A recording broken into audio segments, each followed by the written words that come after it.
Good evening. I'm Reverend Mark Hughes. This is Juxtaposition. You caught me again, running a little bit late tonight because just breaking before airtime, we heard that Charlie Kirk was assassinated in Utah, or I think it was Utah. Anyway, that kind of set me back a little bit, set us all back a little bit, and that's got everybody reeling right now. And I just want to give a shout out to his family and just lift him up with our thoughts and prayers here. It's a terrible thing that happened there, and I'm pretty shaken about the whole thing. I know everybody is, and this is a time where it doesn't make any difference what your beliefs are. We know that we're all blessed to be on this side of eternity, and God's grace and mercy and peace be with all of us, and also with his family. So to the Kirk family, blessings. It's Juxtaposition, and that's a tough transition there. This is the Vermont Racial Justice Alliance's community. This is our monthly community television show. So we're right here on CCTV, the Center for Media and Democracy. Issues affecting black folks affecting change. So today on Juxtaposition, emergency, question mark there, emergency. We have an emergency going on here. What we know is nationally, that racism is being used as the primary wedge that's dividing us as a nation, literally dividing us and distracting us. And what's going on is there's a full-out assault that's happening on the nation's civil rights, all at the same time. It's all happening at the same time. So what to do? What to do about that? See, the Justice Department has actually been weaponized against the very protections that they were put in place to provide and to enforce.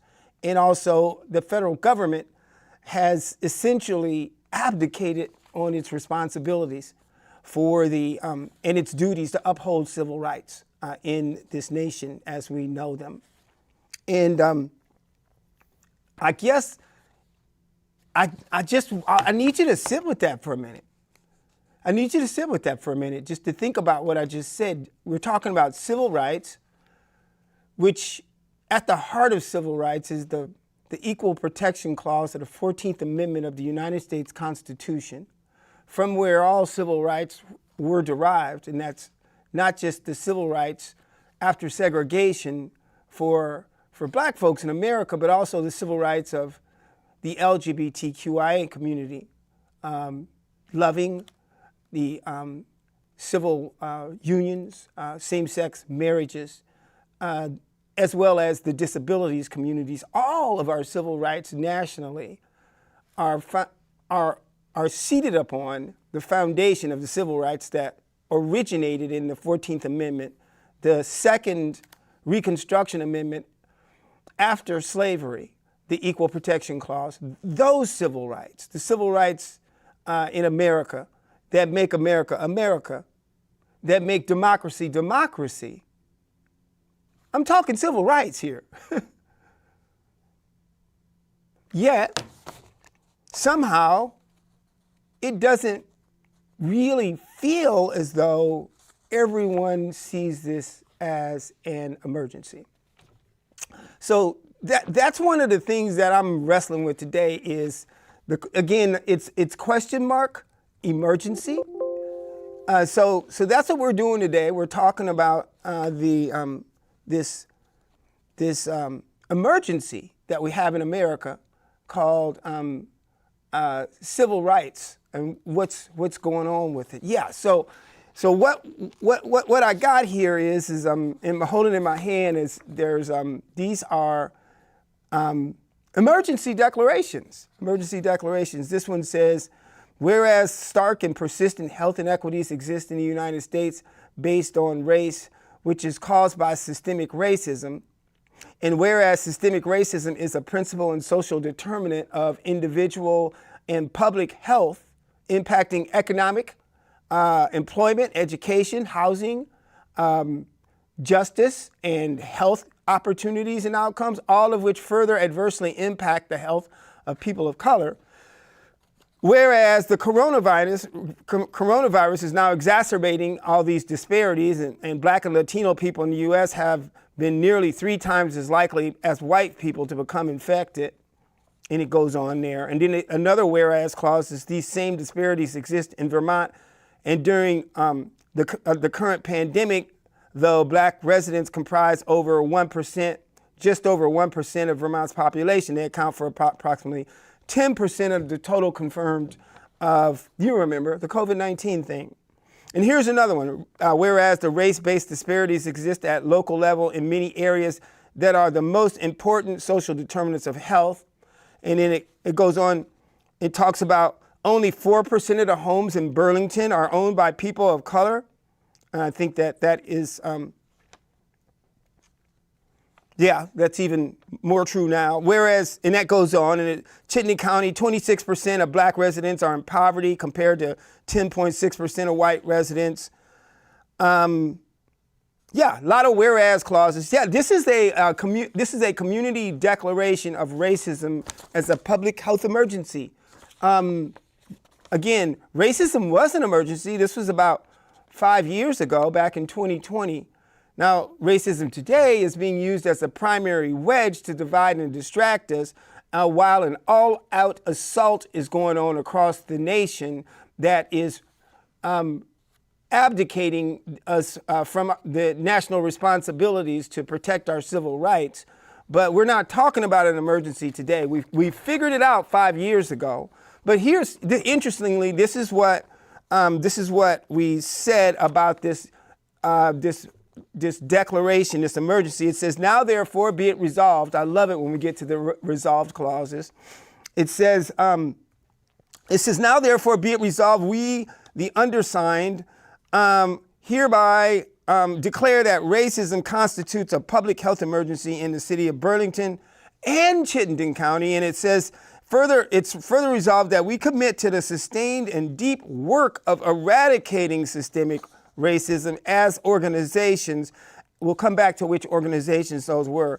Actively fighting racist practices and participating in the creation of more just and equitable systems. And then it says, be it further resolved that we are announcing today immediate and specific actions for our organizations to address this emergency in the work that we do. And the last one is, be it further resolved that we commit to coordinate our work and participate in ongoing joint actions grounded in science and data to eliminate race-based health disparities and eradicate systemic racism. Seems reasonable. It was an emergency, and the folks here, and this was signed by the mayor of the city of Burlington. Speaking of the mayor, I just saw Emma leaving the building when I was walking in the building this evening. She was headed out, I was headed in. But our previous mayor signed this with the Vermont Racial Justice Alliance as a primary signator. And let's talk about some of these other folks who are on this. Here's some of the immediate actions from the participating organizations. It says the city of Burlington. What did the city of Burlington say that they would do? Let's see. I mean, since we are talking about racism, and racism is being used as the primary wedge to divide us as a nation right now, and what we're seeing is a complete abdication of civil rights. What are some of the things that we can do in order to address that? Everybody says that politics start at home, and they do. And also when the federal government fails in its constitutional duties to protect the citizens of the United States, then we should look to the state to serve as a stopgap. We should look to the state to serve as a fail-safe. And also, obviously, the work that we do in our local community. Seems logical. Come on, it seems pretty reasonable, right? So what better way to do that than, if we're talking about addressing systemic racism, than to look at the prior commitments that were actually made to this work for us to do the work here in our communities. Here, the city of Burlington said they were going to create a new public health equity manager position to expand the city's public health capacity and support the efforts of the city and partners who have declared systemic racism a public health emergency, and so on. That goes on. So that'd be a good pivot for the city right now, because I don't know that that exists today. They also said that they would work in partnership with the Racial Justice Alliance, get this, to deploy the $1 million fund for racial justice created in the city's fiscal year 2021 budget to advance the goals laid out in the Racial Justice Alliance's Operation Phoenix Rise agenda. That means expanding economic opportunity and cultural empowerment for Black Burlingtonians, and strengthening the city's newly created Office of Racial Equity and Inclusion and Belonging. This work will include conducting a full review of the city's existing procurement policies and economic opportunity and racial justice programs, and will lay the foundation for securing the substantial additional resources that will be needed in the years securing the substantial additional resources that will be needed in the years to come to achieve the transformational goal of eradicating systemic racism. $1 million. We're not quite sure what happened to that $1 million. So I think, I know that as early as this last week, the folks over at the Richard Kemp Center went into the Board of Finance to request some updates on that and what actually happened to that money. We're still trying to figure out what happened to that. Here's another one. Create all employee training initiative aimed at eradicating systemic racism within the institution of the city of Burlington. This work will include the review of the city advertising, recruitment, compensation, and retention practices, and look at employee demographics to the data to identify potential barriers to hiring BIPOC individuals. So the training initiative has stalled out and is no longer ongoing. In fact, it went beyond this declaration, because there's a city resolution calling for all city employees to be trained in systemic oppression mitigation, and that includes law enforcement officers 3 times a year. That is not happening right now. So it's an emergency. Racism is a public health emergency here. We've got a national emergency ongoing where the wedge that's being used is racism. So now's a good time for us to double down on some of these commitments. Would you like me to go through the Howard Center's commitments that they said that they would make? So there's a dashboard system to identify health disparities, advance recruiting strategies, enhancing training support to address racist actions by those we serve, demonstrating support for Black Lives Matter through an agency action initiative. The list goes on and on. Hey, United Way Northwest, University of Vermont Medical Center, Burlington Housing Authority. Should I go on? There's a list here. Boys and Girls Club of Burlington, Burlington School District, Burton. We won't go to the next slide yet, but I just want to see what's out in front of us. Oh, here's one. You can go to that slide. This is the Chittenden County State's Attorney's Office's commitments that were made to this public health emergency. Again, it's a public health emergency that was declared. The signatories, it was on the top line, it was us, the Vermont Racial Justice Alliance, and the City of Burlington. And I'm just going down the list, and this is just, and I'll let you read that for yourself, some of the commitments that the State's Attorney's Office made here in Chittenden County. I'm not going to read them, nor am I even going to look at them. I'm not going to go into whether or not they're actually even being accomplished. I won't say either way, because just in the interest of time, I want to keep it moving. Cathedral Square here is on the list. They have a list of things.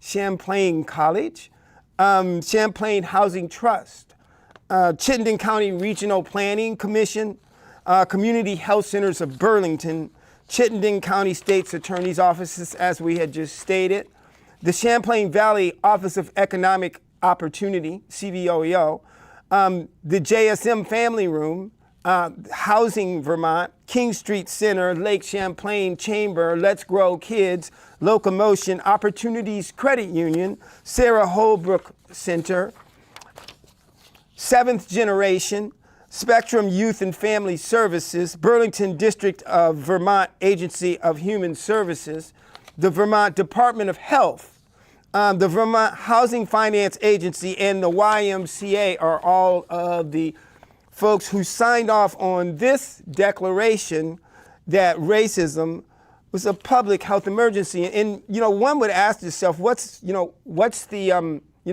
hook?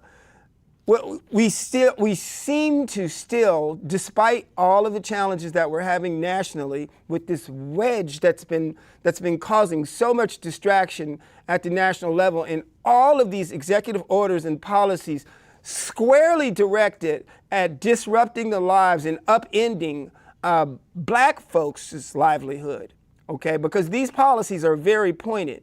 It's easy for us to say that they're going after our migrants and our immigrants, but nobody seems to want to talk about the fact that there's nobody white that's being detained.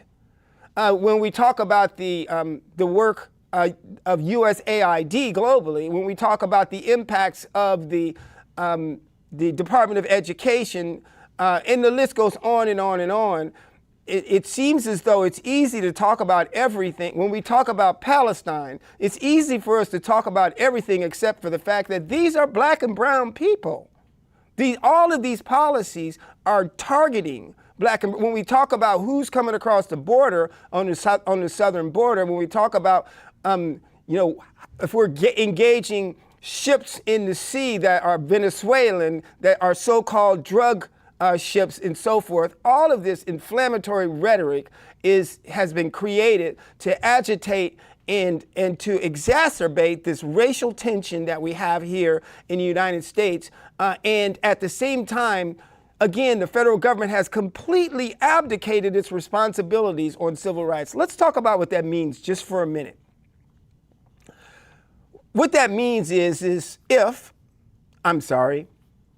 when the rights of a person in housing, in education, employment, health services, economic development, any one of these, when they are violated and there's a recourse that's pursued, at the end of the day, there is no recourse at a federal level because the Civil Rights Department, the Civil Rights Division within the Department of Justice and the Civil Rights Divisions within many other governmental apparatus have been completely dismantled. There is nowhere to go. Even the United States Supreme Court, there is nowhere to go. And if everybody is okay with that, that's a problem. If everybody is okay with that, and yet we're still calling this a democracy, that is a problem.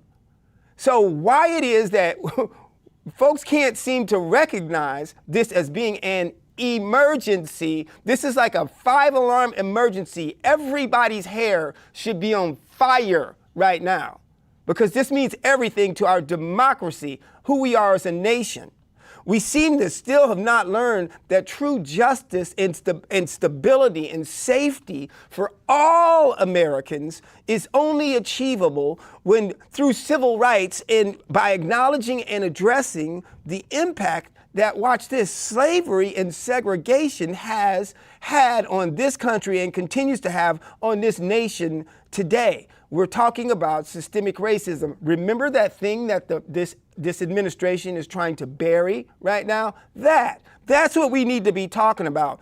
The soul of this nation is bound to the fight for our civil rights, the fight for justice. If we don't stand for justice as a nation, then we'll fall for anything. And essentially, that's what we're looking at. We got ourselves an emergency. So there's more, though, because if you recall, check this slide out, that there was a joint resolution in our legislature that resolved, look at the language, the exact same thing. 180 legislators said that they were committed the sustained and the deep work of eradicating systemic racism throughout the state and actively fighting racist practices and participating in the creation of more just and equitable systems. They said that they resolved that they commit to coordinating work and participating in ongoing action grounded in science and data. You get the rest. So this is what the legislature told us that they would do.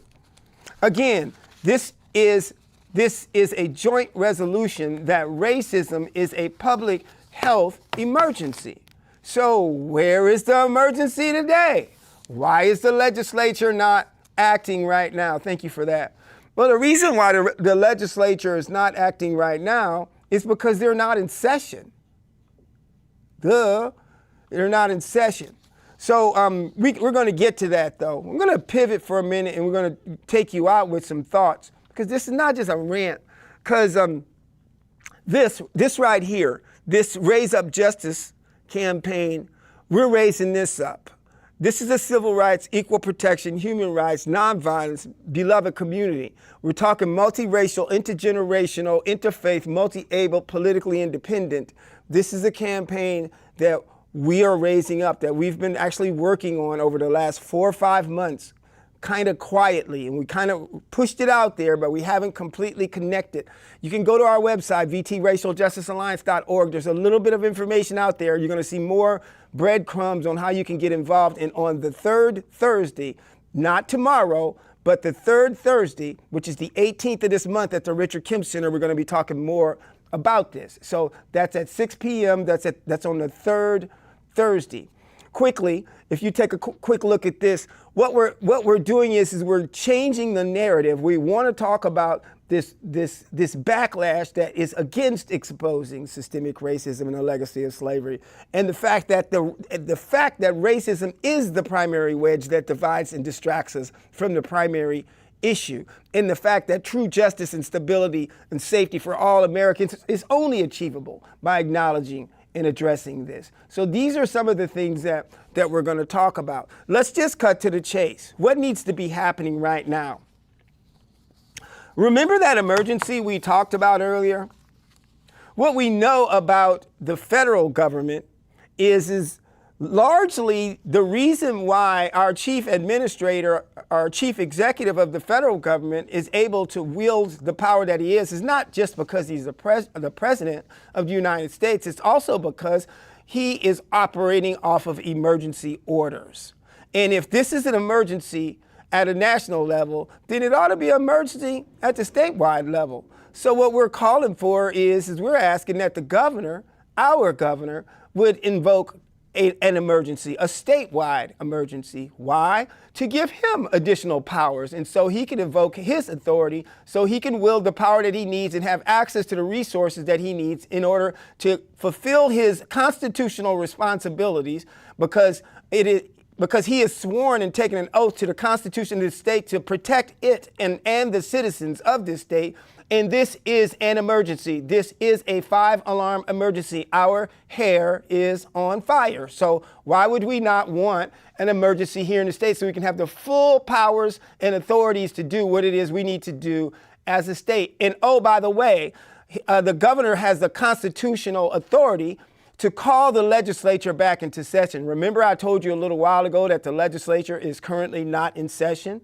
Well, the legislature, they do have the ability to call themselves back into session. Yes, you do, Phil. Yes, you do, Jill. You have the authority, you have the ability by your joint resolution to skirt the Constitution and call yourself back into session. You have not. So maybe the governor should call you back into session, since this is not an emergency to you. Or, Mr. Governor, if it's not an emergency to you, maybe the speaker and the pro tem should do so. Whoever calls you back into session, apparently there's some work to do. Back to the governor here. We're also saying that there should be some executive orders. How is this military equipment being transferred into our police departments? Under what circumstances are cooperations and collaborations being made with this Homeland Security Task Force? And at what point are we just going to coordinate a whole of government approach to racial justice? Those might be a few good executive orders for our chief executive. I'm going to leave you with these thoughts here. Take a look at some of the legislative demands. If we know that we're having challenges with our federal government abdicating its responsibilities, its constitutional responsibilities for civil rights, then what we should be doing here in the state of Vermont is possibly, what do you say we take a look at all of our civil rights laws, those civil rights laws that are in the HRC, that are in the Attorney General's offices. Let's look at Title IX. Let's look at 24. Let's take a closer look at these consent decrees that have been withdrawn at the federal level and determine whether or not we have the ability to do so here on a local level. And let's take a look at some of these disparate impact laws that we could put on the books. We could do a lot of work. And oh, by the way, every single one, please go back just for 1 second to that slide. Every single one of those proposed bills to include a constitutional amendment for equal protection are on the walls in our committees, in our legislature. They cannot act upon them if they are not in session. Do we wait for them to get back into session in January to respond to this emergency? And if so, why would we do that? So anyway, thank you for that slide. Back to this emergency business. This is a 5-alarm emergency. If it was an emergency for somebody else, for something else, the governor would have called an emergency. There'd be all kind of money flying around and folks would be jumping up and down, doing calisthenics, trying to get this done. So right now, what we should be doing is what I think is we should probably reflect on the emergencies that we've already called, look at some of the powers that we do possess, look at some of the things that we can achieve. This is juxtaposition, and we're talking about an emergency. We're talking about an emergency. What do you do in emergencies? I think Dr. King said it best. He said ambulances don't even stop. They ignore red lights. Police ignore red lights when there's an emergency. When there's an emergency, people don't act the same way. They don't do the same thing. So this is Juxtaposition. This is Reverend Mark Hughes, the Executive Director of the Vermont Racial Justice Alliance. Vermont Racial Justice Alliance's monthly community television program. This is Juxtaposition, issues affecting black folks affecting change. This is an emergency.